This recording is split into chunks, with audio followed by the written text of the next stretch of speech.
இல்ல நாம அடுத்து பார்க்க போறது சூரிய குடும்பத்தின் மிகப்பெரிய கீசர். கீசர்னா தமிழ்ல நீரூற்றுன்னு அர்த்தம். அதுவும் நம்ம பூமியில பொதுவா வெந்நீரூற்றுன்னு சொல்லுவோம்.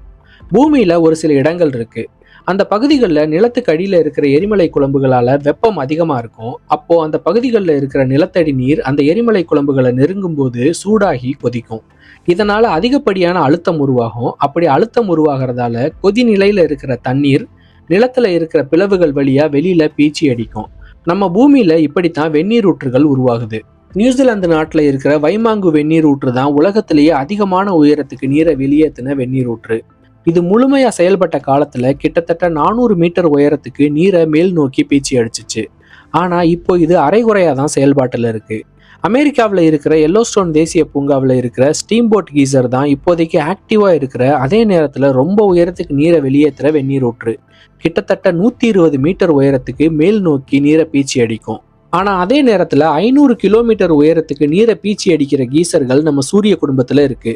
சனி கிரகத்தின் துணைக்கோளான என்சலைடஸ்ல தான் இருக்கு இந்த கீசர்கள். ஆனா பூமியில இருக்கிற கீசர்கள் மாதிரி இது சுடுநீரை வெளியேற்றுறது இல்ல. இந்த கீசர்கள் வெளியேற்றுற நீரோடைய வெப்பநிலை -90°C. -90°C இருக்கிற தண்ணி எப்படி கொதிக்கும்னு நீங்க கேட்கலாம். நான் விளக்கமா சொல்றேன். வளிமண்டலத்தோட பிரஷர், அதாவது அழுத்தத்துக்கும் தண்ணீரோட கொதிநிலைக்கும் தொடர்பு இருக்கு. அதாவது அழுத்தம் குறைய குறைய தண்ணீரோட கொதிநிலையும் குறையும். உதாரணத்துக்கு எவரெஸ்ட் சிகரத்தோட உச்சியில இருக்கிற அழுத்தம் கடல் மட்டத்துல இருக்கிற அழுத்தத்தை விட 1/3 பங்கு தான் இருக்கும். இதனால வழக்கமா 100°C கொதிக்க வேண்டிய தண்ணீர் எவரெஸ்ட் சிகரத்தோட உச்சியில 70°C கொதிக்கும். என்சலைடஸ் துணைக்கோள்ல புவியீர்ப்பு விசை ரொம்ப ரொம்ப கம்மியா இருக்கிறதால இங்க இருக்கிற அழுத்தமும் ரொம்ப ரொம்ப கம்மியா இருக்கும். இதனாலதான் -90°C இங்க இருக்கிற நிலத்தடி நீர் கொதிக்குது.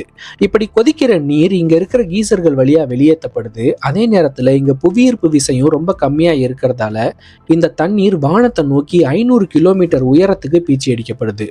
சொல்ல போனா இவ்வளவு உயரத்துக்கு இந்த தண்ணீர் வெளியேற்றப்படுவதால மேல போற தண்ணீர் திரும்பி வர்றதே இல்லை, அப்படியே விண்வெளிக்கே போயிடுது.